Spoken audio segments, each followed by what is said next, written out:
नमस्कार दोस्तों, स्वागत है आपका आज के लेक्चर में। इस लेक्चर में हम जानने वाले हैं मौर्य साम्राज्य की उत्पत्ति कैसे होती है, साथ ही साथ उसके कुछ महत्वपूर्ण और प्रमुख प्रमुख शासक जो हैं उनके बारे में भी जानकारी हम हासिल करने वाले हैं। उन शासकों ने कौन कौन से कार्य किए हैं जो इम्पोर्टेंट हैं, कौन सी लड़ाइयाँ लड़ी है, किसके साथ संधियाँ करी हैं, ये इसमें हम जानेंगे। साथ ही साथ हम इसमें जानेंगे अशोक के कुछ महत्वपूर्ण शिलालेखों के बारे में, उसके कौन से अभिलेख कहाँ कहाँ पर पाए गए हैं। इन इन अभिलेखों से और इन चीज़ों से क्वेश्चन ऑलरेडी यूपीएससी प्रीलिम्स में पूछे जा चुके हैं। तो चलिए शुरू कर लेते हैं आज का लेक्चर। तो मौर्य वंश जो होता है उसकी उत्पत्ति करने वाले या उसकी स्थापना करने वाले जो महान शासक होते हैं उनका नाम होता है चंद्रगुप्त मौर्य। मैं आगे बताऊंगा आपको कि किस प्रकार चंद्रगुप्त मौर्य जो है इस मौर्य शासन की स्थापना करते हैं, क्या प्रेरणा उनको मिलती है, किसे कौन जो है उनको प्रेरणा देता है, कौन प्रेरित करता है, इसके बारे में भी अभी बताऊंगा आगे मैं आपको, है ना। तो मौर्य साम्राज्य जो है उसके संस्थापक माने जाते हैं चंद्रगुप्त मौर्य। सिकंदर से ये प्रेरणा लेकर मजबूत सेना का गठन कर लेते हैं और उसके बाद मगध के नंद वंश को उखाड़ फेंकते हैं और उसके बाद में मौर्य साम्राज्य की नींव यहाँ पर पड़ जाती है। उसके बाद में तो नंद वंश से भी ज्यादा शक्तिशाली बन जाता है मौर्य वंश, है ना, और अपने साम्राज्यों का ये विस्तार कर लेता है और एक समय में ये अफगानिस्तान से लेकर हम देखें कि दक्षिण में कर्नाटक तक इसके साम्राज्य के अंदर आते हैं और पूर्व में देखें तो बंगाल तक इसके साम्राज्य के अंदर आ जाता है ना। उनके प्रधानमंत्री जो हुआ करते थे चंद्रगुप्त मौर्य के, वो हुआ करते थे चंद्रगुप्त के प्रधानमंत्री कौटिल्य, विष्णुगुप्त कौटिल्य जो है जिन्हें चाणक्य भी कहते हैं, वो हुआ करते थे इनके प्रधानमंत्री और मुख्य सलाहकार। और आप कह सकते हो कि इनके राजनीतिक गुरु भी यही होते हैं। ये वही कौटिल्य है जिन्होंने अर्थशास्त्र की रचना की और यह वही कौटिल्य है जिनकी भरे दरबार में जिनका अपमान किया गया था नंद वंश के शासक धनानंद के द्वारा, और उसी अपमान का बदला लेने के लिए ये खड़ा करते हैं चंद्रगुप्त मौर्य को। और वो चंद्रगुप्त मौर्य, वो बालक चंद्रगुप्त मौर्य बाद में बड़ा होकर इस पूरे मौर्य साम्राज्य का सम्राट बन जाता है। और ये मौर्य साम्राज्य का बनना भारत के इतिहास में एक महत्वपूर्ण पड़ाव हुआ करता था। क्यों? इससे पहले जो साम्राज्य हुआ करते थे वो थोड़े छोटे छोटे साम्राज्य हुआ करते थे, परंतु एक अखिल भारतीय स्तर पर एक साम्राज्य की नींव डाली तो किसने? इसी महान सम्राट चंद्रगुप्त मौर्य ने। तो मैं आपको बता दूं कि हम महाजनपद काल के बारे में ऑलरेडी पढ़ चुके हैं, है ना। महाजनपद काल, इसके बारे में ऑलरेडी हम पढ़ चुके हैं। अगर आपने वो वीडियो नहीं देखा तो आप जाके देखिए चैनल पर। तो महाजनपद काल के बारे में हम देख चुके हैं। 16 महाजनपद हुआ करते थे और उनके बाद में मैंने आपको बताया था कि मगध नाम का एक जब महाजनपद होता है जो सारे महाजनपदों को खा जाता है और डकार भी नहीं लेता है। इसी मगध साम्राज्य के अलग अलग वंश होते हैं। तो कौन से वंश होते हैं? तो सबसे पहले हर्यक वंश, इसमें देखें हम कौन सा वंश? हर्यक वंश। हर्यक वंश जो है बिंबिसार नाम का एक व्यक्ति होता है या बिंबिसार नाम का एक राजा, बिंबिसार नाम का राजा जो है स्थापना करता है हर्यक वंश की। उसके बाद में जो है इसके और आगे चल के इसके जो इसके उत्तराधिकारी होते हैं। और इसके हर्यक वंश के बाद में जो है यहाँ पर इसके बिंदुसार के बाद में अजात शत्रु को मारकर उदयन राजा बन जाता है। और उदयन के बाद में यहाँ पर इसकी हत्या करके राजा बनता है और एक नए वंश की स्थापना करता है, शिशुनाग वंश की। किसकी? शिशुनाग वंश की स्थापना की जाती है। और इस शिशुनाग वंश का संस्थापक होता है शिशुनाग, और शिशुनाग का बेटा होता है कालाशोक। कौन होता है?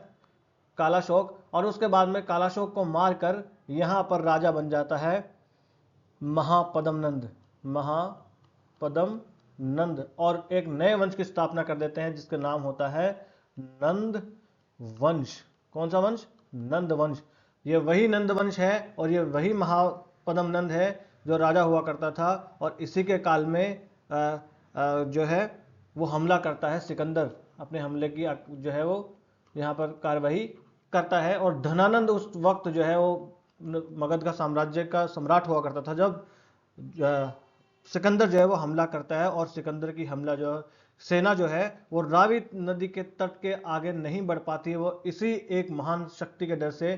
कौन सी शक्ति? इसी मगध के डर से। और इसका राजा उस काल में हुआ करता था धनानंद। ठीक है, ये वही धनानंद है, ये वही धनानंद है जिनसे हेल्प मांगने आए थे चाणक्य, विष्णुगुप्त चाणक्य जो है वो इनसे हेल्प मांगने आए थे कि किस प्रकार से वहां पर राजा एक दूसरे के आगे हथियार डाल रहे हैं सिकंदर के आगे, आप आके हेल्प करो। और धनानंद जो है यहाँ पर अपमान करता है चाणक्य का, और चाणक्य उसी वक्त जो है अपनी शिखा खोल देते हैं और कहते हैं अब जब तक मैं इस शिखा को नहीं बांधूंगा जब तक कि मैं अपने अपमान का बदला नहीं ले लूंगा।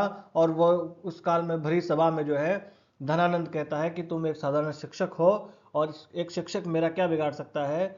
तो उसी भरी सभा में विष्णुगुप्त कहते हैं कि शिक्षक साधारण नहीं होता, प्रलय और निर्माण उसकी गोद में खेलते हैं। तो वास्तविकता में कभी भी किसी भी शिक्षक को आप साधारण मत मानना, उसे हल्के में मत लेना। प्रलय और निर्माण उसे के गोद में खेलते हैं। और देखना यहाँ पर किस प्रकार से प्रलय और निर्माण उसकी गोद में कैसे खेलते हैं। तो प्रलय हो जाती है इस नंद वंश की और निर्माण हो जाता है यहाँ पर किसका, निर्माण हो जाता है मौर्य वंश का।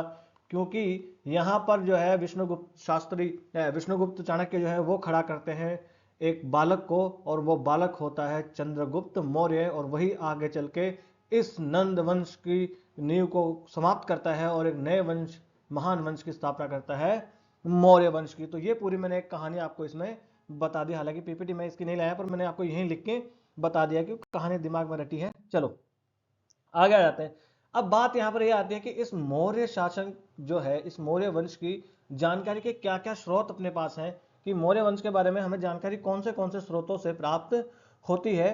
तो देखिए, हमें सबसे पहले तो कौटिल्य का अर्थशास्त्र, वही कौटिल्य, चाणक्य भी इन्हें कहते हैं, विष्णुगुप्त की कहते हैं, ये प्रधानमंत्री हुआ करते थे किसके, चंद्रगुप्त मौर्य के प्रधानमंत्री हुआ करते थे। इन्होंने एक ग्रंथ लिखा था अर्थशास्त्र। इसका मतलब ये मतलब समझ लेना कि अर्थशास्त्र में सिर्फ और सिर्फ इकोनॉमी की बातें लिखी है नहीं, यहाँ पर राजनीति शास्त्र की बात भी लिखी है, यहाँ पर फिलोसफी की भी बात लिखी हुई है, यहाँ पर विदेशी जो संबंध है वहाँ की बात लिखी है, कूटनीति की बात लिखी है। बहुत अच्छा ग्रंथ ये माना जाता है। तो इस ग्रंथ से भी, अर्थशास्त्र से भी हमें शासन, प्रशासन, अर्थव्यवस्था, राजनीति शास्त्र उसका हमें पता लगता है। फिर अशोक के शिलालेख हुआ करते थे। अशोक इसी मौर्य वंश का राजा हुआ करता था, आगे बताऊंगा, अभी आगे सारे राजाओं के बारे में जानेंगे। तो अशोक जो है उसके शिलालेखों से भी हमें पता लगता है मौर्य साम्राज्य के बारे में। फिर एक किताब हुआ करती थी इंडिका, किसने लिखी थी, तो मेगस्थनीज ने।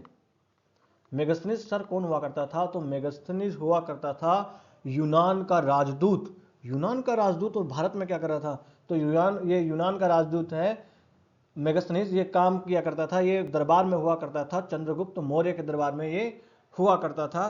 तो इसने इसने एक किताब लिखी थी मेगस्थनीज ने, इंडिका।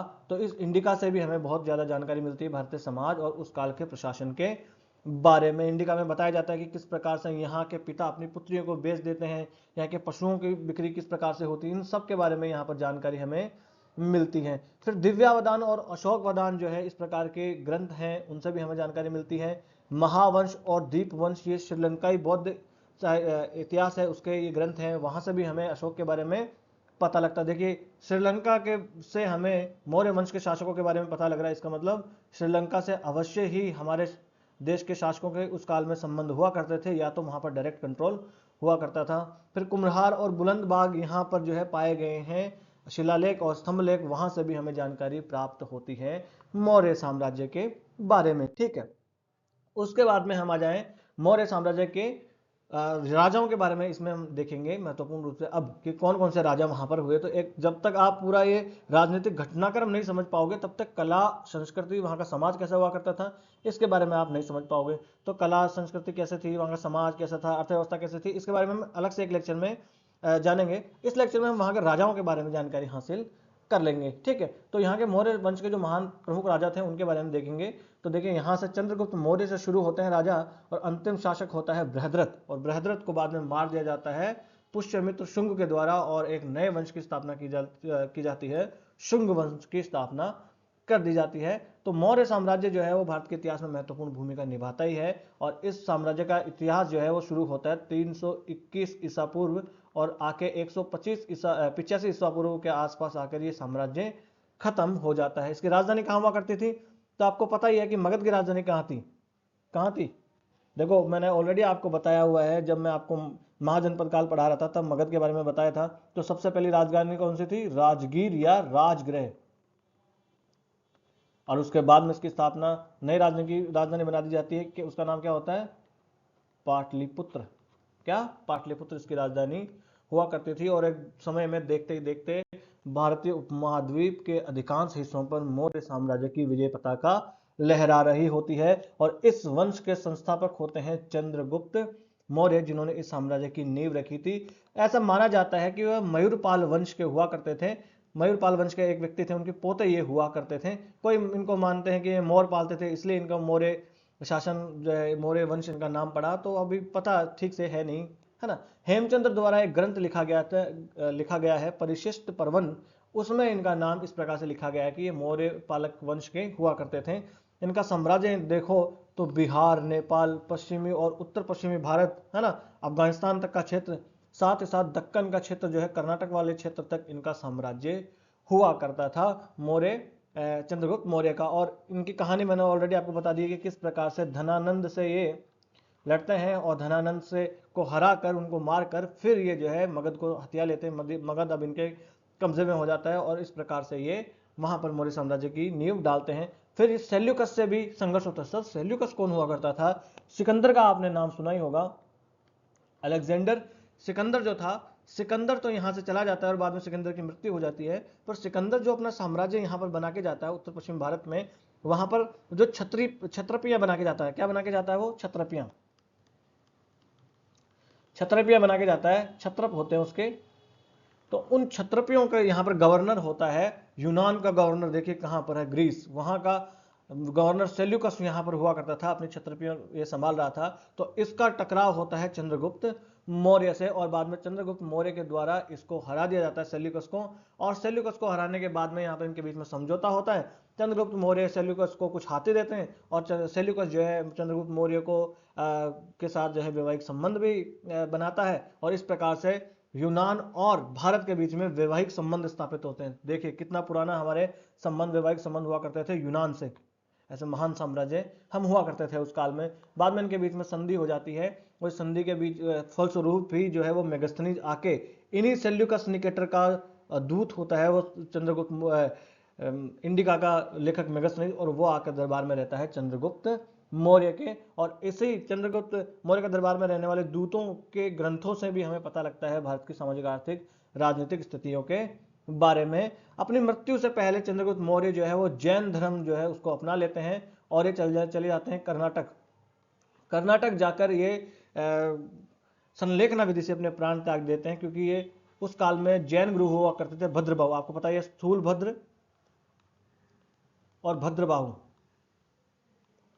है ना। तो भद्रबाहु जो है ये उनके गुरु होते हैं, उनसे ये दीक्षा लेते हैं और वहां पर जैन धर्म को अपना लेते हैं और संलेखना विधि से ये अपने प्राण त्याग देते हैं कर्नाटक में जाकर।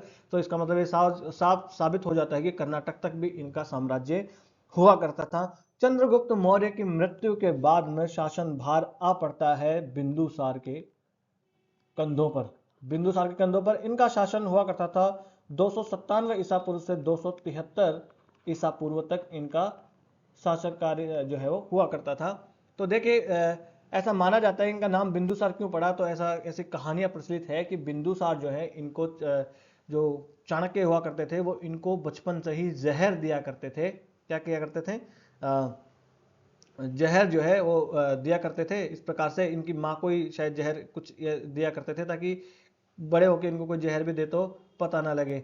ऐसा कुछ एक कहानी इसके हुआ करती थी और फिर वो जहर जो है इनके पड़ जाता है चेहरे पे इधर, तो फिर वो बिंदु सा बन जाता है, इसलिए इनका नाम बिंदुसार रख दिया जाता है। ऐसी कोई कहानी है, ज़्यादा कहानियों में हम नहीं पढ़ते हैं, ठीक है। तो बिंदुसार आके बाद में चंद्रगुप्त मौर्य के बाद में संभालते हैं शासन कार्य।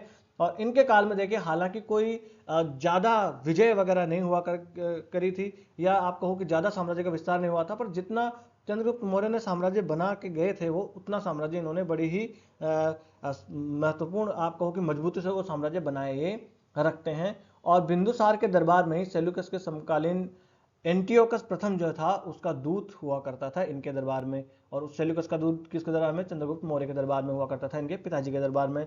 और देखो चंद्रगुप्त मौर्य ने अपना लिया जैन धर्म और बिंदुसार अपनाते हैं आजीवक धर्म। आजीवक एक संप्रदाय हुआ करता था, तो आजीवक धर्म ये अपना लेते हैं। तो देखो कितनी विविधता उस काल में हुआ करती थी, कितने आप यहाँ से शिक्षा ले सकते हैं कि कितने ये टॉलरेंट हुआ करते थे, कितनी सहनशीलता इसमें सहिष्णुता हुआ करती थी कि पिता किसी और धर्म को मान रहा है और पुत्र किसी और धर्म का पालन कर रहा है। तो यहाँ से आप ये सीख सकते हैं। और इसके बाद में बिंदुसार के बाद में मगध की गद्दी संभालते हैं अशोका द ग्रेट, और इनका शासक जो है शासन वर्ष होता है 272 ईसा पूर्व से 232 ईसा पूर्व तक जो है इनका शासन वर्ष होता है। और तो अशोक जो है ऐसा माना जाता है कि अपने 99 भाइयों को मारकर, कितने, अपने 99 भाइयों को मारकर ये राजा बनते हैं, ऐसा माना जाता है। कहानियां हैं पर इसमें कितनी सच्चाई है पता नहीं है, कि पता नहीं 99 भाइयों को मारा था कि नहीं मारा था। ठीक है, तो यहाँ पर देखिए इससे पहले भी पिता को मारकर, भाइयों को मारकर गद्दी हत्याई जाती थी। हमने हर्यक वंश में देखा, हमने शिशुनाग वंश में देखा, हमने देखा कि किस तरह से नंद वंश में भी इस प्रकार के कार्य होते ही रहते हैं। तो हो सकता है कि हुआ भी हो, हमें इसमें ज़्यादा नहीं पढ़ना है। तो अशोक आ जाते हैं, और अशोक जो है शुरुआत में बड़े ही क्रूर शासक होते हैं, पूरे भारत को रौंद के रख देते हैं, जहां देखो वहीं जीत हासिल करते जाते हैं। और अपने राज्य अभिषेक के 8वें वर्ष, कौन सा वर्ष, 8वें वर्ष से हमला करते हैं कलिंग पर। कलिंग पर हमला करते हैं। कलिंग कहाँ है, तो उड़ीसा में कलिंग है। तो कलिंग पर आकर ये कलिंग पर हमला कर देते हैं, और कलिंग पर हमला करने के बाद वहां पर ये देखते हैं कि भयंकर विनाश होता है, बहुत सारे लोग मर जाते हैं, बहुत सारे घायल हो जाते हैं, और बहुत सारों को वहां पर गुलाम बना लिया जाता है। इतना विभत्स ये माहौल देखकर, ये चित्र देखकर अशोक का हृदय परिवर्तित हो जाता है, और अशोक कहता है कि अब से मैं भेरी घोष नहीं अपनाऊंगा। क्या भेरी घोष क्या होता है, जब युद्ध की घोषणा की जाती है तो बजाया जाता है ना, उसे कहते हैं भेरी घोष। तो अब से मैं भेरी घोष नहीं करूंगा, अब मैं करूंगा धम्म घोष। क्या करूंगा, धम्म घोष की नीति अपनाऊंगा, भेरी घोष की नीति नहीं अपनाऊंगा। अब मैं जीतूंगा लोगों को शांति से, धर्म से। उसके बाद में देखिए कलिंग जो है इस युद्ध के बाद में अशोक का हृदय परिवर्तित हो जाता है, और अब जो है यहाँ पर अशोक बुद्ध धर्म के, कौन से, बौद्ध धर्म के पालक बन जाते हैं, और बौद्ध धर्म को पूरे विश्व में फैलाने का इनका योगदान फिर होता है। अपने बेटे महेंद्र को और उनकी पुत्री को भेजते हैं श्रीलंका, और भी देशों में दूत भेजते हैं, और बौद्ध धर्म को बढ़ावा देने में इनकी महत्वपूर्ण भूमिका हो जाती है। तो यह भी कहा जाता है कि अगर अशोक नहीं होता तो बौद्ध धर्म नहीं होता, और अगर बौद्ध धर्म नहीं होता तो अशोक नहीं होता। कैसे, क्योंकि अगर बौद्ध धर्म से ये शिक्षा नहीं लेते तो फिर अशोका द ग्रेट नहीं बनते, क्योंकि फिर इनका हृदय परिवर्तन नहीं होता और एकमात्र राजा बन के रह जाते। और फिर कहते हैं कि अगर अशोक नहीं होता तो बौद्ध धर्म भी नहीं होता, क्योंकि अशोक ने जो है बौद्ध धर्म को फैलाने में बहुत ज़्यादा आपको कि योगदान दिया था। ये लुम्बिनी में जाते हैं, वहां पर जाके कर माफ कर देते हैं, जहाँ बुद्ध जहाँ पर पैदा हुए थे वहां जाते हैं, फिर दूत भेजते हैं अलग अलग राज्यों में, और इस प्रकार से ये धम्म की नीति अपनाते हैं। देखिए धम्म की नीति अपनाई, हालांकि इसका मतलब ये नहीं कि उन्होंने सेना को भंग कर दिया हो, सेना ये फिर भी रखते हैं, ठीक है, परंतु ये और जीतें जो है जिसमें मारकाट हो, ऐसे जीत नहीं करते हैं। तो ये हमने देखा इसके बारे में, अशोक के बारे में। धम्म की नीति ये अपनाते, धम्म का मतलब हो गया धर्म, तो धर्म की नीति ये अपनाने लगते हैं, जिसमें नैतिकता, न्याय और धर्म के आधार पर या मानवता के सिद्धांतों के आधार पर हम जो है अपने सिद्धांतों का पालन करेंगे या प्रसार करेंगे, जैसे आज भारत करता है, या भारत हमेशा से ही करता आया, किसके, धम्म की नीति पर चलता आया। हमने बुद्ध दिया है, दुनिया को युद्ध नहीं दिया है, ठीक है। इस प्रकार से पाटलिपुत्र में जो तृतीय बौद्ध संगीति हुई थी, उसको होस्ट भी किसने किया था, अशोका ने ही होस्ट किया था, जो तृतीय बौद्ध संगीति हुई थी उसको, है ना। और उससे पहले जो कालाशोक होते हैं, कालाशोक भी जो है बौद्ध संगीति होती है एक, उसको होस्ट करते हैं, है ना। अजात शत्रु भी करते हैं। इस प्रकार से ये भी बौद्ध संगीतियों को ये होस्ट करते हैं। शिलालेख, इन्होंने बहुत सारे शिलालेख लिखवाए, और इनके शिलालेख मिलते भी हैं। उन शिलालेखों में देखिए किस प्रकार से धम्म के बारे में बताया गया है, किस प्रकार से नैतिक, आप कहो कि जिम्मेदारियों के बारे में या नैतिक जो मूल्य हैं उनके बारे में बताया गया। तो एक जगह मैंने देखा था कि क्वेश्चन ये बन गया था कि अशोक जो है वो, उसके शिलालेख धर्मनिरपेक्ष हुआ करते थे। हाँ, तो उसमें किसी एक धर्म की बात नहीं थी, बल्कि उसमें क्या हुआ करता था, अब अशोक के अभिलेखों में नैतिक जो मूल्य हैं उनकी बात ज्यादा की गई थी। और अशोक जो है अपने आप को क्या कहता है, देवानाम पिए पिए दस्सी, क्या कहता है, देवानाम पिए पिए दस्यु कहता है, यानी देवताओं का प्रिय ये अपने आप को कहता है। हालांकि इससे पहले चीन के जो सम्राट हुआ करते थे वो भी इसी प्रकार की देवताओं का प्यारा या देवताओं के पुत्र जैसी वो ये जो नाम जो है वो ऑलरेडी धारण कर चुके थे। अब इनके कुछ महत्वपूर्ण शिलालेखों के बारे में हम जानकारी हासिल कर लेते हैं कि वो कहाँ कहाँ से पाए गए हैं। यहाँ से क्वेश्चन ऑलरेडी यूपीएससी पूछ चुकी है, मैं तो कह रहा हूँ हर बार एक ना एक क्वेश्चन यहाँ से बनता ही बनता है। एक बार तो क्वेश्चन पूछ लिया था यहाँ से, कहाँ से, ये जो आपको दिख रही है सन्नति, कि ये सन्नति जो है ये कौन से साम्राज्य से रिलेटेड हुआ करते थे, किस काल से संबंधित हुआ करते थे। तो वहां पर अशोक दे रखा था, गुप्त काल दे रखा था, मौर्य काल दे रखा था, वहां पर सिंधु घाटी सभ्यता दे रखा था। तो लोग जो है कंफ्यूज हो गए थे, बच्चे कंफ्यूज हो जाते हैं ऐसे। तो इनके शिलालेखों के बारे में जान लेते हैं। तो आप यहाँ पर देखो, अगर उत्तर पश्चिम भारत में, तो यहाँ पर देखना मानसेरा है, यहाँ पर शाहबाजगढ़ी है ना, यहाँ पर कांधार है, यहाँ पर कलसी है ना, उत्तराखंड में कलसी है, दिल्ली टोपरा यहाँ पर है, मेरठ अभिलेख यहाँ पर है, लुम्बिनी अभिलेख नेपाल में है, रामपुरवा अभिलेख जो है ना, यहाँ पर लोरिया नंदनगढ़ का अभिलेख है, लोरिया अरराज का अभिलेख है, यहाँ पर कौशाम्बी का अभिलेख पाया गया है, धौली का अभिलेख यहाँ पर मिला है, जौगढ़ का अभिलेख यहाँ पर मिला है, उड़ीसा में है धौली और जौगढ़, अमरावती आंध्र प्रदेश में है, एर्रागुड़ी आंध्र प्रदेश में है, सन्नति देखिए ये भी किससे रिलेटेड है, तो सन्नति भी अशोका के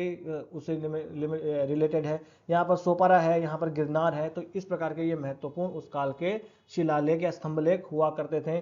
इनके शिलालेख जो है वो ब्राह्मी लिपि में हुआ करते थे, खरोष्टी में लिपि में हुआ करते थे। किसमें? ब्राह्मी खरोष्टी लिपि में। प्राकृत भाषा जो है उसमें भी इनके जो है ये हुआ करते थे, इनके जो शिलालेख हुआ करते थे। धौली उड़ीसा में है, शाहबाजगढ़ी पाकिस्तान के पेशावर में है, मानसेरा जो है वो पाकिस्तान में ही है, कलसी उत्तराखंड के देहरादून में है, जौगढ़ उड़ीसा के जौगढ़ में है, सोपारा देखिए महाराष्ट्र में है, एर्रागुड़ी आंध्र प्रदेश में है, गिरनार जो है काठियावाड़ जूनागढ़ में है। तो ये महत्वपूर्ण हमने ये इनके अभिलेख देख लिए। अब देखें तो इनके जो अभिलेख पाए गए हैं, इन अभिलेखों में किस प्रकार की जानकारी दी गई है, क्या क्या इनमें बताया गया है। तो महत्वपूर्ण रूप से इनमें जो नैतिक संदेश दिए गए, क्या दिए गए, अगर आप पूछे कहीं तो नैतिक संदेश यहाँ पर दिए गए, जैसे कि पशुवध पर रोक लगाने की बात है, उत्सवों और समारोह पर रोक लगाने की बात है कि जो ज्यादा तड़क भड़क वाले समारोह होते हैं ना, उनके ऊपर रोक लगाई जानी चाहिए। देखिए उस काल में अशोक ने लिखवाया था कि ज्यादा तड़क भड़क वाले उत्सव और समारोह पर रोक लगाओ, ताकि जो गरीब लोग हैं उनके ऊपर ज्यादा दबाव ना बढ़े। मगर आज भी आप देख सकते हैं कि किस प्रकार से कुछ लोग अपने धन और वैभव का दिखावा करते हैं और वो अपने आप को दिखाना चाहते हैं, और जो जो उनसे नीचे हैं, बेचारे गरीब हैं, उनको वो नीचा दिखाना चाहते हैं ऐसा करके। तो ऐसा नहीं किया जाना चाहिए। मनुष्य और पशुओं की देखभाल करना, पशुओं की वध रोकने के ऊपर जो है यहाँ पर लिखा गया है। सभी धर्मों के प्रति सहिष्णुता की बात की गई है। ये हमारे भारत जो है, ये है हमारा भारत, सभी धर्मों के प्रति सहिष्णुता। धम्म पर जोर देने की बात की गई है कि धम्म की नीति अपनाओ और अपने दासों के साथ सही व्यवहार करो। ये बात लिखी थी अब अशोक के शिलालेखों में। उसके बाद में, अशोक के बाद में यहाँ पर मगध के सम्राट बनते हैं दशरथ।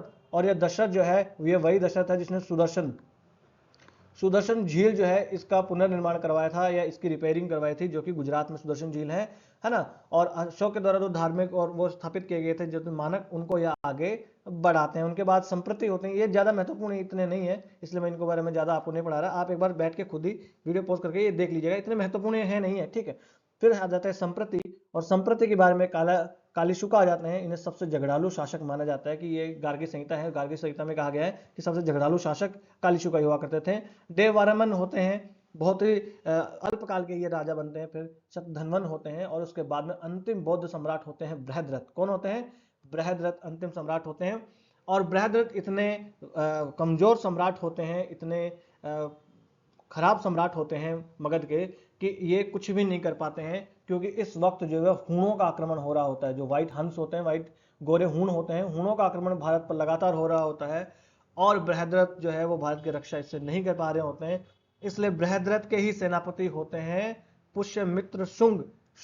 पुष्यमित्र शुंग इनकी हत्या कर देते हैं बृहद्रथ की, और नए वंश की स्थापना कर लेते हैं। किसकी? शुंग वंश की स्थापना कर लेते हैं। कौन? पुष्यमित्र शुंग। तो यहां पर आके मौर्य साम्राज्य जो है वो समाप्त हो जाता है। मौर्य साम्राज्य के समाप्त होने में बहुत सारे और भी कारण गिनाए जा सकते हैं उनके कमजोर राजाओं के सिवा। तो बस आज का लेक्चर कर लेते हैं हम यही समाप्त। नमस्ते, धन्यवाद।